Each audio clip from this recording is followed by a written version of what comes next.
thank you all. Yeah, really appreciate the opportunity to speak. And Jane mentioned wanting me to just give a little bit of background on what I do with Union of Concerned Scientists. So I'm basically a community organizer, a liaison, if you will. So I do a lot of outreach work to connect our partner groups and organizations and communities with some of the work we're doing.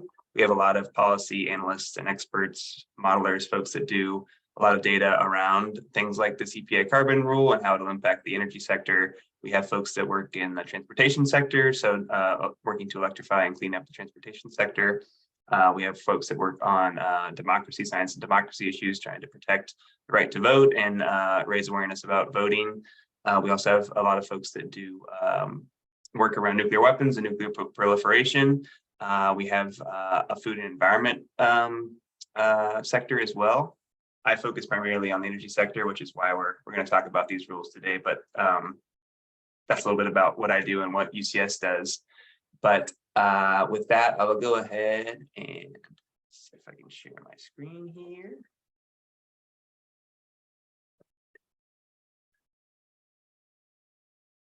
All right, y'all see that, right? Cool. So yes, today we're going to talk about getting science on the record, specifically with the Environmental Protection Agency, which is a very important federal entity that makes a lot of rules impacting our environment and public health.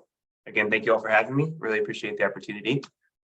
So this carbon rule, it's a big deal. The power sector is one of the highest emitting sectors of our economy, second behind transportation. So obviously, any rule that is going to try to address climate change should also factor in the power sector, which almost all of us use for electricity on a daily basis.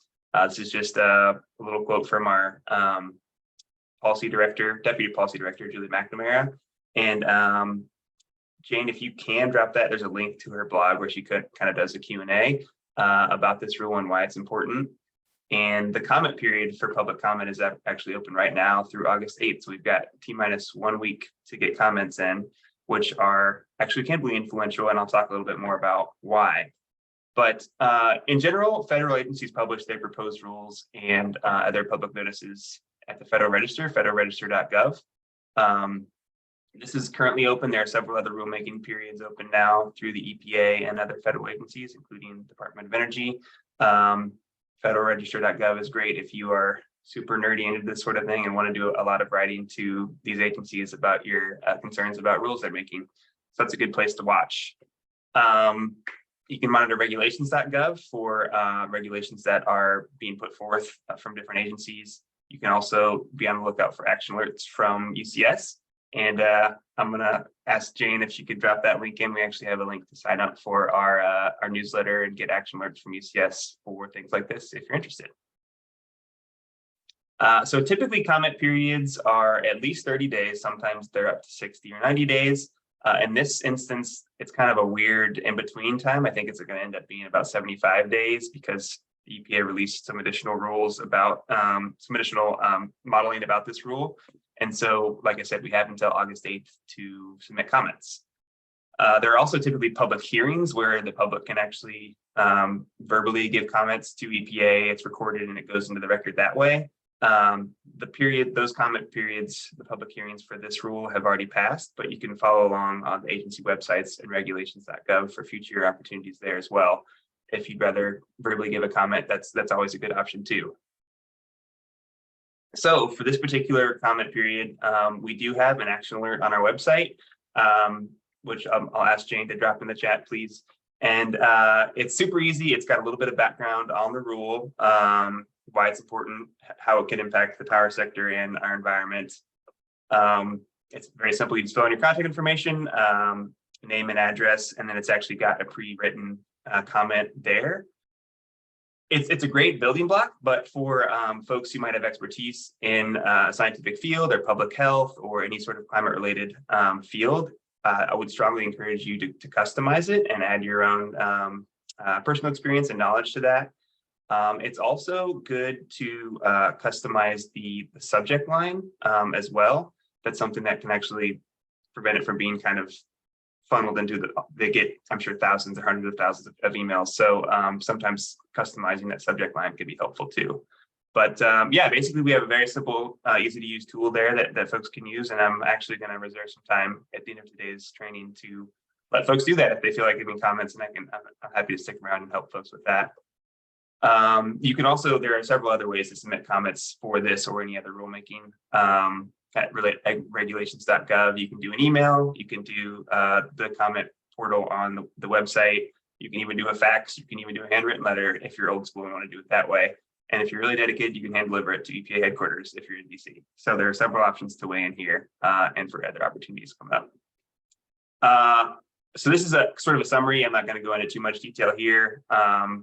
That link, I think actually, Jane, is at the very end of the links I shared. It's actually the full rule if you want to read the whole thing. But basically, yeah, fossil fuels, obviously we know contribute to climate change. The power sector contributes about a quarter of emissions, greenhouse gas emissions in our economy. And so obviously any rule that can impact the power sector is going to be a big deal in fighting climate change. So that's why this is particularly significant. So a couple things to consider when writing public comments for this or any other rule. So one thing I always like to point out is that EPA and other federal agencies actually do have to respond to significant, quote unquote, significant findings. So if there's any new data, scientific facts, analysis, reasoned arguments, that's something that actually the federal agency has to consider.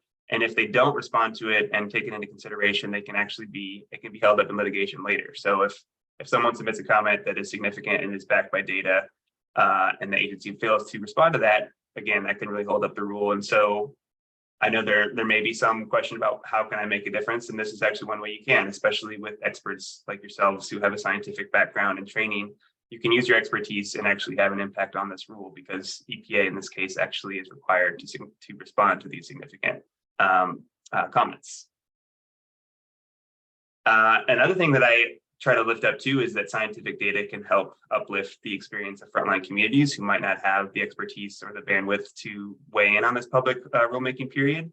And so that's one great way to uplift frontline communities, because obviously with this rule in particular, power plants do have a disproportionate impact on frontline communities who tend to be people of color, low income, and again, who may not have the resources or access to weigh in. And so scientific data can actually help uplift their lived experiences and shine a light on what they're going through as well, which can be very impactful for these rulemaking periods.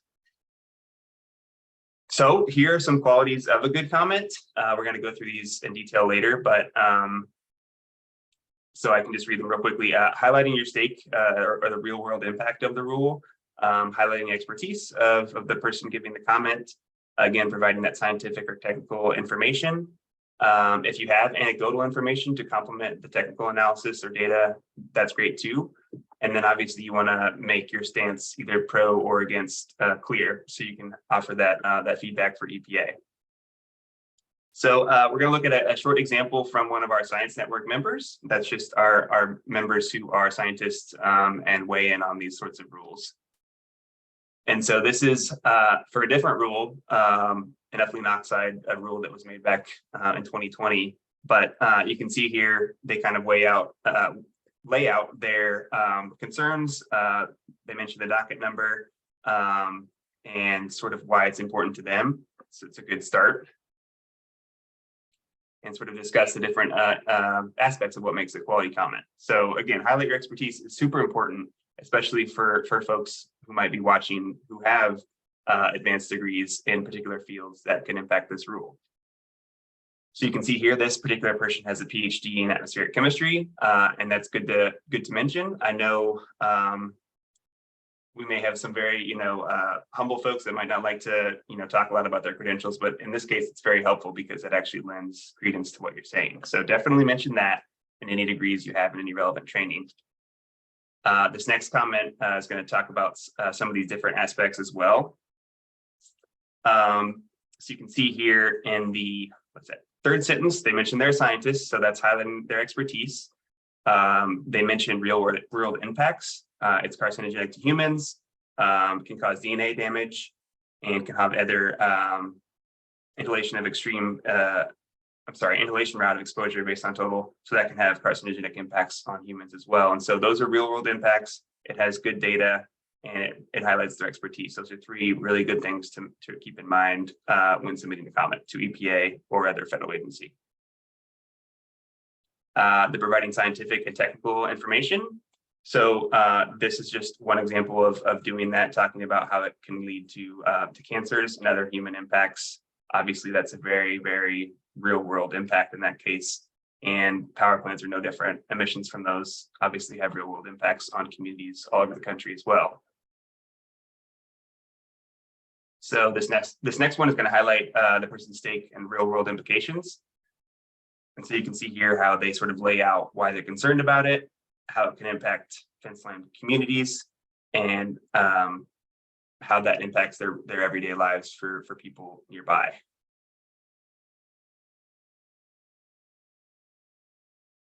And lastly, make your stance on the proposed rule clear. It could be positive or negative. And this next one is actually directly from our action alert for this particular rule. In UCS's opinion, it's a good start. It's a good rule. This is something, carbon emissions from the power sector have never been regulated before, so it's sort of a groundbreaking rule in that regard. But we feel they can go further by expanding the types of plants that are covered, moving up the timelines that by which the power plants have to comply, and a couple other things. And of course, y'all as experts can weigh in with whatever you feel is relevant too. But this is just one good way to sort of affirmatively state your position on the rule. And like I said, in this case, we think it's a good start, but can be improved. As I mentioned, another thing can be helpful to provide anecdotal information. It's not obviously required, but if you have something from your experience as a scientist to share, that's great. In this case, including, you can include images if you go through the regulations.gov docket. You can't do it through our action alert, but if you have an image you wanted to include or a community member experience, like in this case, they're talking about the impact of this recycling facility near their neighborhood. If you know communities who live near power plants that have been impacted by the emissions, that's great to include. Like just their lived experience can really be a nice complement to the technical data that you might include as well. And then community research is great too. This is particularly relevant. This is an example of an air monitoring site in Kansas City. If you have any community scientists you work with or local communities who have set up things like air monitoring devices, that's also great to include. And of course, you can also encourage them to submit their own comments. We think that obviously any impacted citizen should be able to submit their comments on this rule because, and emissions and pollution don't stop at a state line, right? Like they're going to impact everyone at some point. So anyone should and can weigh in on this particular rule. And this is just another example of UCS's comments in the past, sort of lending credence to equitable outcomes for frontline communities, making sure that we have good compliance with this rule. In this case, it's going to be up to the EPA to make sure that states actually implement their plans equitably and actually have their plants on track to retire by the given timelines, or implement the required CCS or hydrogen co-firing components as well. So this is where I stop talking for a little bit and see if folks have anything that stood out to them from those example comments or anything that was particularly striking, or if they have any questions about the things I've talked about so far.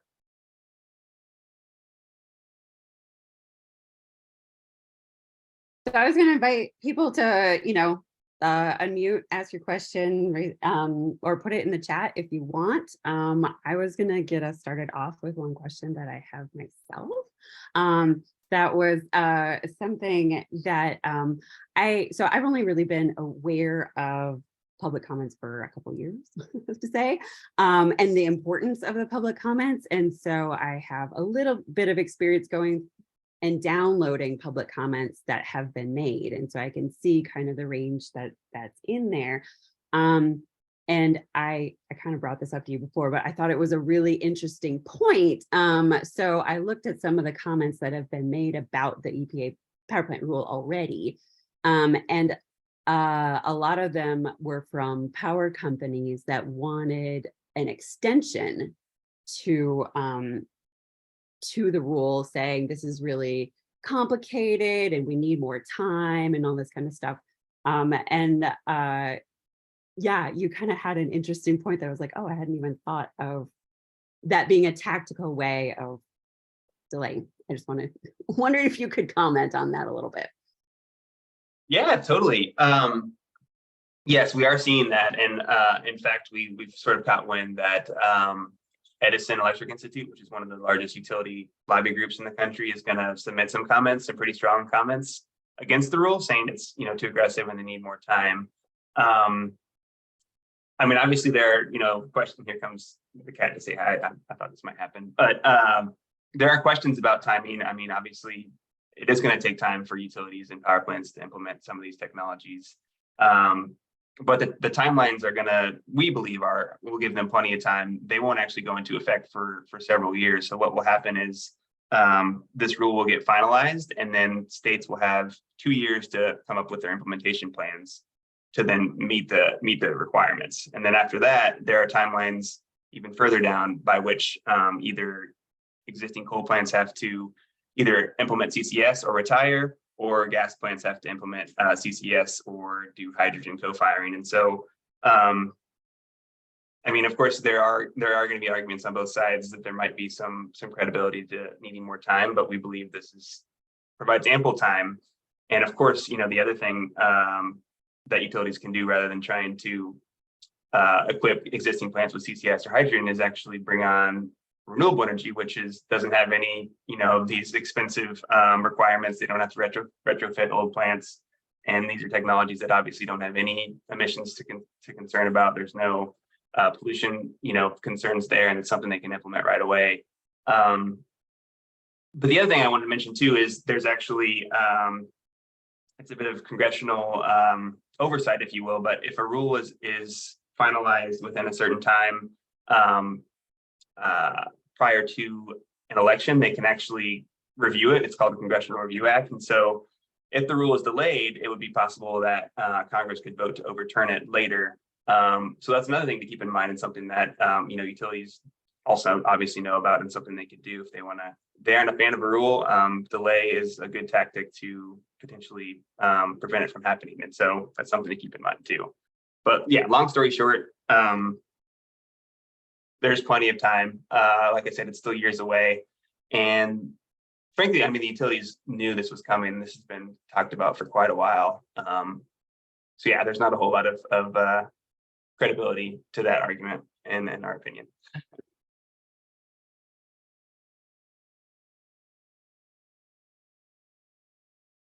Any other questions about this thus far anyway? You can see the cat was trying to advance the slide. So one other resource we do have, it's actually all about participating in federal rulemaking. You can see the link there, and I think I also have it in that document I shared with you, Jane. But a lot more resources if you have questions about how to engage in this or other rules on our website at this link. And then there's my email if folks want to contact me. Just bwatson@ucsusa.org. But I'm actually going to stop sharing now. And then, I see Heidi, you have a question. Yeah, go ahead. Hi, thanks for the presentation. Yeah, of course. Most of my experience is with state level rulemaking. I was wondering if you're aware of any differences that I should be aware of.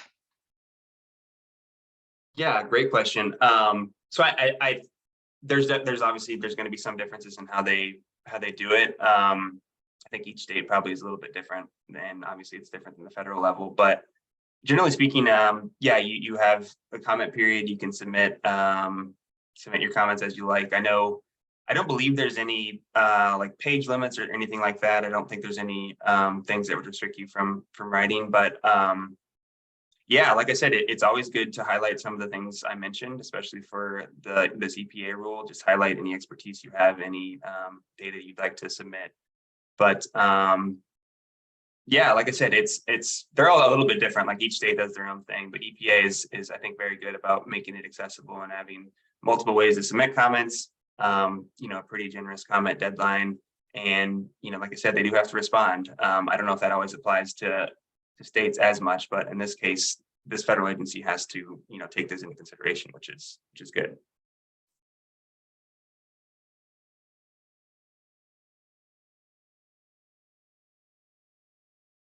Sorry for, oh, go ahead, Heidi. Yeah, go ahead. My other question was, you gave a presentation on how to give like a good substantial critique, but I'm always curious of like, what happens with all those other ones that are just like, I don't like this, and they don't provide any good reason? Like, do those still have some weight?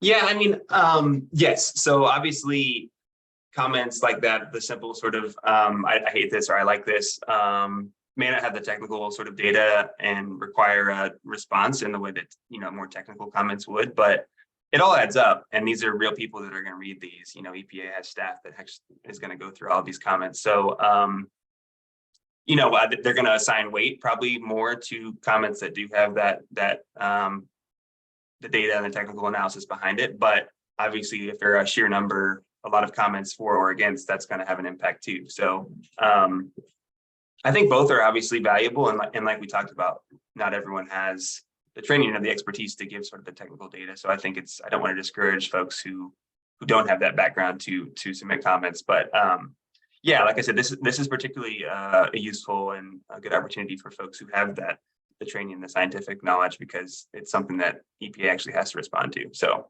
yeah. Yeah, go ahead, Julian. I'll jump in here.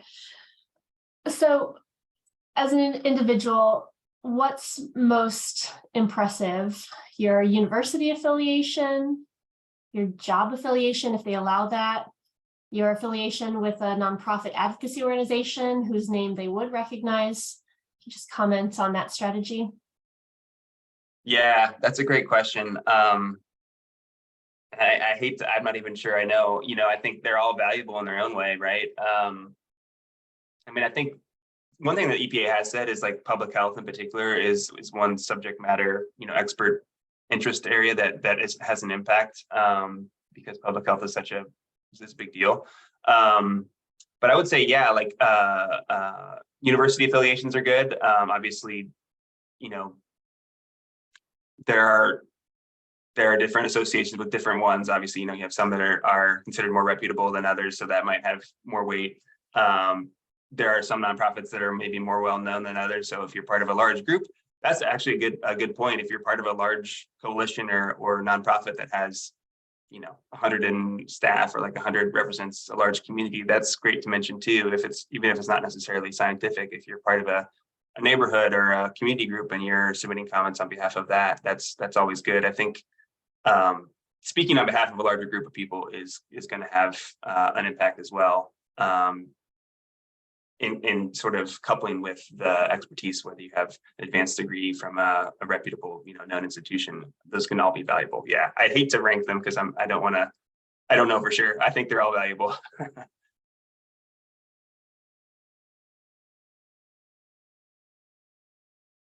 I was just gonna ask one other question. So I think one of my things with public comments in the past has been like, oh, well, I don't know if I know enough. I don't know if I know, technical enough information, or is this related enough to be useful? And I've worked with a group who we've submitted comments about natural gas pipeline and regulation around that. And one of the things that the people who were leading us were telling us, it was like,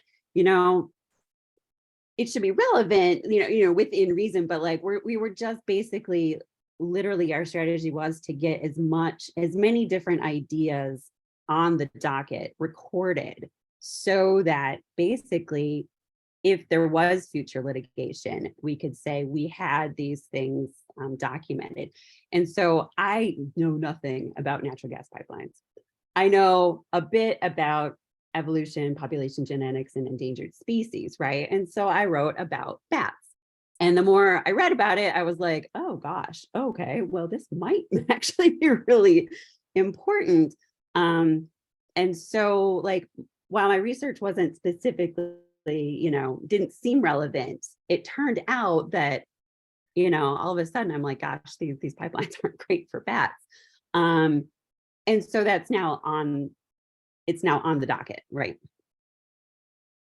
That's an excellent example. Yes, like that. I think that's, if there were one point I would want to get across, is it's, if you don't write it, no one's going to know about it. So even if you're not sure it's relevant, like submit it, and maybe it'll come up and be relevant later. Like you said, if it's on the docket, it's something that is officially in the record. It requires a response. And if you find a way to make it relevant to your particular area of expertise, great.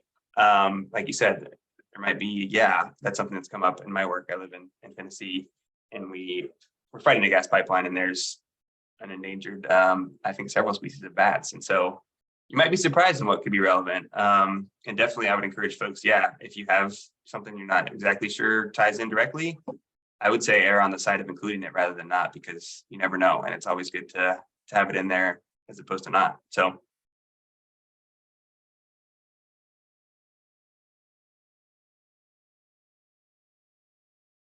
This is Turkey, so he has lots of thoughts too. Go ahead, Heidi. Any thoughts on oral/live public comments versus written ones? And it seems like a lot of people who give an oral comment then submit exactly the same thing via writing. So it's really more of a signaling thing to anyone else who's listening. I think that's right. Yeah. They both count equally. EPA says they both count. There's no weight given, more weight to given one or the other. But and oftentimes people will submit their written comments in addition to their verbal ones. So I think it can be useful. I attended one and gave a comment. It's kind of interesting to see all the other folks giving comments. Obviously, delivery is a bit different verbally versus a written comment. You can kind of learn more about the person saying it, obviously. So both are valuable. I don't know. No one is more, weighty or important than the other. But it's definitely worth checking out. Like I said, this particular public hearing, there's no more public hearings for this, so you can't do it for this rule. But in the future, I definitely encourage, if you have interest, you can sign up. You can sign up and just watch. If you don't want to give a comment, you can always just tune in and see what other folks are saying. But it is a good way to signal and also just show the sheer sort of numbers behind the general feelings about a rule. Like there were, I think, the vast majority of comments on this rule were in favor, and a lot of them wanted to see it strengthened, versus the one I was on. I think there was one, coal industry lobbyist, person felt almost sorry for it, which was very outnumbered. But it's just kind of cool to see like who's talking about what, and like what are the common threads and common themes that are going to be brought up, if that makes sense.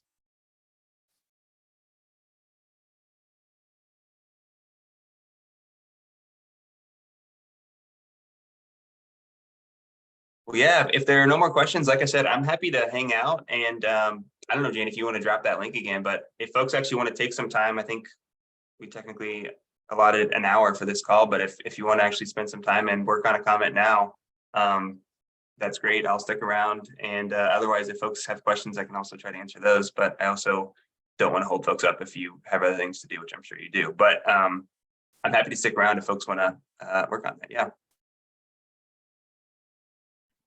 Brady, we can't thank you enough. This has been exceptional. We really appreciate your expertise and time today.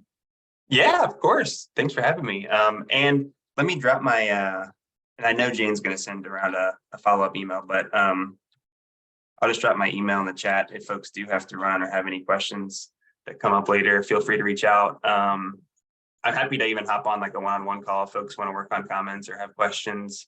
If you want like a second set of eyes for editing, like I'm happy to do that. And like I said, you've got T-minus 1 week, so August 8th is our deadline. So if you don't do it today, you do have time, but give it a shot. Yeah.